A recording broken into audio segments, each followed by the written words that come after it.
இறை கருணை பெற்ற அன்பர்கள், அருளாளர்கள் அனைவரையும் வாழ்த்தி வணங்கி மகிழ்கிறோம். அன்பிற்கினியவர்களே, மனித சமுதாயம்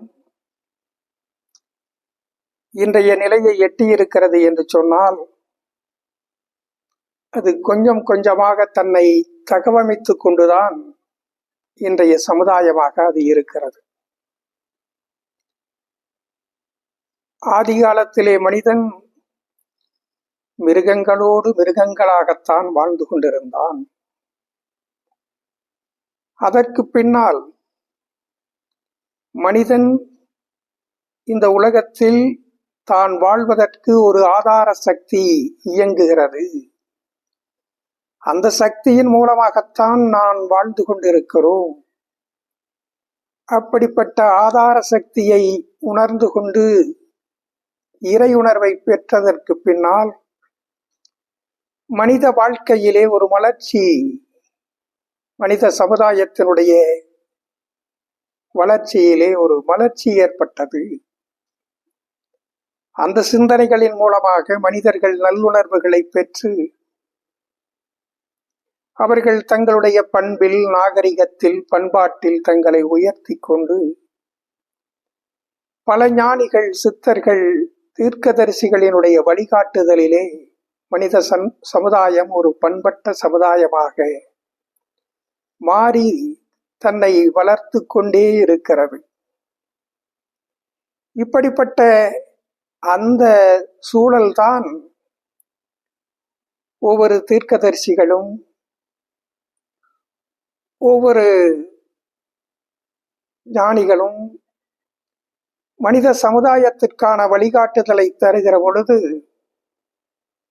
அந்த சித்தாந்தங்கள், கொள்கைகளினுடைய அடிப்படையிலே மதங்கள் இந்த மண்ணிலே உருவானது என்பது ஒரு யதார்த்தமான, ஒரு இயல்பான நிகழ்வாகும். ஆனால் இந்த மதங்கள் அனைத்தும், ஆன்மீக தத்துவங்கள் அனைத்தும், அருளாளர்களினுடைய வழிகாட்டுதல்கள் அனைத்தும் மனிதர்களை மேம்படுத்த வேண்டும், மனிதர்களை பண்படுத்த வேண்டும் என்பதற்கான முயற்சிகளிலேதான் இந்த மதங்கள் தோன்றியது. மதங்கள் வழிகாட்டிகளாக இருந்து மனித சமுதாயத்தை இணைத்திருக்கிறது. ஆனால் அதே சமயத்தில் இந்த உலகத்தில் இருக்கக்கூடிய எல்லா மதங்களிலுமே காலத்திற்கு ஒவ்வாத பல விஷயங்கள் அதிலே இருப்பது என்பது ஒரு யதார்த்தமான, இயல்பான விஷயமாகத்தான் இருக்கிறது. அவைகளெல்லாம் காலப்போக்கிலே புனருதாரணம் செய்யப்பட்டு புதிய சிந்தனைகளை நோக்கி மனித சமுதாயம் பயணிப்பதுதான் மனித சமுதாயத்தினுடைய புத்திசாலித்தனமான, நாகரிகம் படைத்த மனித சமுதாயத்தின் செயலாக இருக்க முடியும். இந்த உலகத்தின் ஆதி மதமாகிய இந்து மதத்திலே கூட பல விஷயங்கள், பல நடைமுறைகள் அது காலப்போக்கிலே மாற்றத்திற்கு உள்ளாகி மாறி வந்திருக்கிறது என்பதை நாம் யதார்த்தமாக புரிந்து கொள்ள முடியும். ஒரு காலத்திலே இந்து மதத்திலே ஒரு கணவன் இறந்துவிட்டால் அந்த கணவனை எரியூட்டுகிற பொழுது மனைவியும் உடன்கட்டை ஏறுவது என்பது சதி என்கிற ஒரு பழக்கமாக கடைபிடிக்கப்பட்டு வந்திருக்கிறது. இவைகள் வரலாறுகளிலே பதிவு செய்யப்பட்ட ஒன்றுதான். அந்த பழக்கம் இன்றைக்கு இல்லாமல் மறைந்திருக்கிறது. அது இந்த காலத்திற்கு ஒவ்வாதது. நாம் அறிவு சார்ந்த மக்களாக இருந்து சிந்தித்து பார்க்கிற பொழுது அந்த பழக்கம் தவிர்க்கப்பட வேண்டிய ஒன்று என்பதை உணர்ந்து கொண்ட சமுதாயம் இன்றைக்கு அந்த பழக்கத்தை தவிர்த்து வந்திருக்கிறது. அதே போல பல விஷயங்களை, பல சம்பிரதாயங்களை எல்லா மதங்களும் கடந்து வந்திருக்கின்றன என்பது ஒரு இயல்பான நிலைமைதான். அதே போல இன்றைக்கு இஸ்லாமிய சமுதாயத்தில் இடையிலே தோன்றிய ஜிகாத் என்கிற ஒரு ஏற்பாடு, ஒரு கோட்பாடு, அல்லாஹ்வினுடைய கொள்கைகளை, அல்லாஹ்வினுடைய சிந்தனைகளை, அல்லாஹ்வை தெய்வமாக ஏற்றுக்கொள்ளாதவர்கள் இந்த உலகத்திலே வாழ்வதற்கு தகுதியற்றவர்கள். அப்படிப்பட்டவர்களை எல்லாம் இந்த உலகத்திலே இருந்து அழித்துவிட வேண்டும், இந்த உலகத்திலே இருந்து நீக்கிவிட வேண்டும். அதற்காக கடைபிடிக்கிற கோட்பாடுதான் ஜிகாத் என்கிற ஒரு செயலை இஸ்லாமிய சமுதாயத்திலே ஒரு பிரிவினர், ஒரு சாரர் அதற்காக முயன்று அதை செயல்படுத்துவதற்காக முனைந்து இன்றைக்கு இந்த உலகம் முழுவதும் இருக்கக்கூடிய அனைத்து மக்களையும் தங்களுடைய தத்துவங்களைத்தான் ஏற்றுக்கொள்ள வேண்டும், ஏற்றுக்கொள்ள வாழ வேண்டும் என்று நிர்பந்திக்கக்கூடிய அந்த தத்துவத்தை நடைமுறைப்படுத்துவதற்கு முயன்றதனுடைய விளைவு அவர்கள் இன்றைக்கு உலகம் முழுவதும் இருக்கக்கூடிய மக்களால் தனிமைப்படுத்தப்பட்டு கொண்டிருக்கிறார்கள். இரட்டை கோபுரம் தகர்க்கப்பட்டதற்கு பின்னால் அமெரிக்காவிலே இஸ்லாமியர்கள் என்று சொன்னாலே ஒரு சந்தேக கண்ணோடு பார்க்கக்கூடிய ஒரு நிலைமை ஏற்பட்டிருக்கிறது. உலகத்திலே இருக்கக்கூடிய பல நாடுகள் இஸ்லாமிய நாடுகளுக்கு நட்பாக இருக்கக்கூடிய நாடுகளே கூட, பாகிஸ்தானுடைய நட்பாக இருக்கக்கூடிய சைனாவிலே கூட இஸ்லாமியர்கள் அவர்கள் விரும்பியபடி அங்கே வாழ முடியாத ஒரு சூழல் தான் இருந்து கொண்டிருக்கிறது. இன்றைக்கு எந்த கருத்தை உடையவர்களாக இருந்தாலும் சரி, கடவுள் நம்பிக்கை இருக்கிறவர்களாக இருந்தாலும் சரி, கடவுள் நம்பிக்கை இல்லாதவர்களாக இருந்தாலும் சரி, எந்த மதத்தை சார்ந்தவர்களாக இருந்தாலும் சரி, எந்த சித்தாந்தம் கோட்பாடுகளை கொண்டவர்களாக இருந்தாலும் சரி, எல்லா மனிதர்களும் இந்த உலகத்திலே வாழுவதற்கு உரிமை பெற்றவர்கள். இந்த சித்தாந்தங்களின் மூலமாக, இந்த கோட்பாடுகளின் மூலமாக, இந்த இறை உணர்வின் மூலமாக, இறை நம்பிக்கையின் மூலமாக, அல்லது இறை நம்பிக்கை இல்லாத தத்துவங்களின் மூலமாக மனிதகுலம் இந்த வாழ்க்கையினுடைய பேருண்மையை உணர்ந்து கொள்ளக்கூடிய ஒரு பேருண்மை என்னவென்றால், நீங்கள் கடவுளை நம்பினாலும் சரி, நம்பாவிட்டாலும் சரி, எந்த மதத்தை சார்ந்தவர்களாக இருந்தாலும் சரி, எல்லா மனிதர்களும் ஒரு நாள் மரணத்தை தழுவப் போகிறீர்கள்.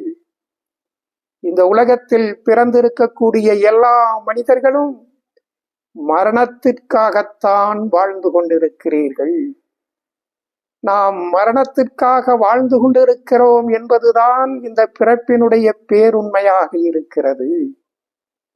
அப்படியானால் நம்முடைய பிறப்பிற்கும் இறப்பிற்கும் இடைப்பட்ட இந்த வாழ்க்கையில் நாம் சக மனிதர்களோடு எப்படி அன்பும் கருணையுமாக இணக்கமாக வாழ்வது என்பதை அறிந்து கொண்டு, உணர்ந்து கொண்டு, அதை நடைமுறைப்படுத்தி நம்முடைய வாழ்க்கையை மகிழ்ச்சியானதாக, சந்தோஷமானதாக நிறைவு செய்வதுதான் நாகரிகம் படைத்த மனித சமுதாயத்தினுடைய ஒரு உன்னதமான செயலாக இருக்க முடியும். இதை நிறைவேற்றுவதுதான் எல்லா மனிதர்களினுடைய கடமை என்பதை உணர்ந்து கொள்ளுகிற பொழுதுதான் மனித சமுதாயம் அந்த உன்னதத்தை அடைகிறது. இன்றைக்கு இந்த உலகத்தில், இந்த சமுதாயத்தில் பல முரண்பாடுகளை நாம் தோற்றுவித்துக் கொண்டிருக்கிறோம் என்று சொன்னால், அதன் மூலமாக வன்முறைகளை, தீவிரவாதங்களை, போர்களை உருவாக்கி கொண்டிருக்கிறோம் என்று சொன்னால், அது அறிவு பெற்ற மனிதர்களினுடைய அறியாமை என்பதை நாம் புரிந்து கொள்ள வேண்டும். தற்பொழுது இந்தியாவிலே காஷ்மீரத்திலே நடைபெற்ற அந்த தீவிரவாத தாக்குதலில் 26 பேருக்கு மேல் மரணமடைந்திருக்கிறார்கள், பலர் பாதிக்கப்பட்டிருக்கிறார்கள். இந்த கொடூரமான செயலின் மூலமாக இந்தியா பாகிஸ்தான் போர் ஏற்படக்கூடிய ஒரு பதட்டமான சூழல் கூட ஏற்பட்டிருக்கிறது. இதை மிக சுலபமாக மனிதன் அறிவோடும் ஆற்றலோடும் சிந்தனையோடும் பரந்த மனப்பான்மையோடும் செயல்பட்டால் இதை ஒரு நொடியில் தவிர்த்து கொள்ள முடியும். வன்முறைகளை, தீவிரவாதத்தை எல்லா நாடுகளும் எதிர்த்து அமைதியை நிலைவேற்ற வேண்டும் என்பதற்காகத்தான் ஐநா சபையிலே தீர்மானத்திற்கு ஆதரவளித்து ஓட்டளித்திருக்கிறார்கள். அதை மனதார ஏற்றுக்கொண்டு பாகிஸ்தான் என்ன செய்ய வேண்டும்? இந்த வன்முறையை, தீவிரவாதத்தை நாங்கள் ஒரு நாளும் அனுமதிக்க மாட்டோம். இந்த தீவிரவாத செயலை செய்தவர்களை கண்டுபிடிப்பதற்கும் தண்டிப்பதற்கும் பாகிஸ்தான் பாரத தேசத்திற்கு துணையாக இருக்கும், உதவியாக செயலாற்றும் என்று சொன்னால் அந்த பாகிஸ்தான் தேசம் உலக நாடுகளினுடைய அனைத்து நாடுகளினுடைய இதயங்களிலும் உயர்ந்த ஒரு தேசமாக மலர முடியும். உலக மக்களினுடைய அனைத்து மக்களின் இதயங்களிலும் இடம்பெறக்கூடிய ஒரு தேசமாக பாகிஸ்தான் மாறுவதற்கு வாய்ப்பு இருக்கிறது. அந்த பாதையை நோக்கி அந்த தேசம் பயணிப்பதற்கு முயற்சி செய்ய வேண்டும். இன்றைக்கு இஸ்லாமிய சமுதாயம், இஸ்லாமிய நாடுகள் தலைவர்கள் எல்லாம் ஒரு பேருண்மையை உணர்ந்து கொண்டவர்களாக இந்த உலகத்தோடு அன்பும் கருணையுமாக இணக்கமாக வாழ வேண்டும் என்கிற சிந்தனையை அவர்கள் உள்வாங்கிக் கொண்டவர்களாக நபிகள் நாயகம் அவர்கள், அல்லாஹ் அவர்கள் இந்த உலகத்திற்கு போதித்த அன்பையும் கருணையையும் கடைபிடிக்க வேண்டும் என்கிற சிந்தனைகளுக்கு இன்றைக்கு இஸ்லாமிய சமுதாய தலைவர்கள் வந்திருக்கிறார்கள். இங்கே இஸ்லாமிய சமுதாயத்தை சார்ந்த சில மனிதர்கள் தீவிரவாதத்திலே ஈடுபட்டு உலகம் முழுவதும் இஸ்லாமிய சமுதாயத்தை சார்ந்த மக்களுக்கு இழிவை ஏற்படுத்தி இருப்பதை, இஸ்லாமிய மக்கள் என்று சொன்னாலே ஒரு சந்தேகத்தோடு அனைத்து நாடுகளும் பார்க்கக்கூடிய ஒரு சூழலிலே இருந்து இந்த உலகம் விடுபட வேண்டும் என்கிற முயற்சியிலே இன்றைக்கு இஸ்லாமிய சமுதாயம், இஸ்லாமிய தலைவர்கள், இஸ்லாமிய நாடுகள் இதற்கு முன்வந்திருக்கிறார்கள். அன்பே அல்லாஹ்வாக இருக்கிறார், அன்பும் கருணையுமாக அல்லாஹ் இருக்கிறார். இந்த ஜிகாத் என்பது இடையிலே ஏற்பட்ட ஒரு மாறுபட்ட மனங்களினுடைய சிந்தனையாக உட்புகுந்திருக்கிறது. இந்த ஜிகாத் இல்லாதது, ஜிகாத்தை இஸ்லாம் ஏற்றுக்கொள்ளாது. ஜிகாத்தை நாங்கள் முற்றுமுழுமாக தவிர்ப்பதற்கு முடிவு செய்திருக்கிறோம். எந்த இஸ்லாமிய சமுதாயமும் இனி இந்த உலகத்தில் ஜிகாத் என்கிற சிந்தனையை நடைமுறைப்படுத்துவதற்கு முன்வைப்பதற்கு தவிர்க்க வேண்டும் என்கிற உயர்ந்த சிந்தனையோடு இஸ்லாமிய சமுதாய தலைவர்கள், இஸ்லாமிய நாடுகளினுடைய அரசுகள் இதை நிறைவேற்றுவதற்கு முன்வந்திருக்கின்றன. இந்த சிந்தனைகளை, செயல்பாடுகளுக்கு இதை நடைமுறைப்படுத்தி உலகத்திலே அன்பையும் கருணையையும் மலரச் செய்வதற்கு அவர்கள் முனைந்திருக்கிறார்கள் என்கிற செய்தி இந்த உலகத்தில் மனிதநேயமும், மனிதர்கள் மனிதர்களாகவும், மனிதர்கள் தெய்வங்களாகவும், மனிதர்கள் கடவுள்களாகவும் வாழ முடியும் என்பதற்கான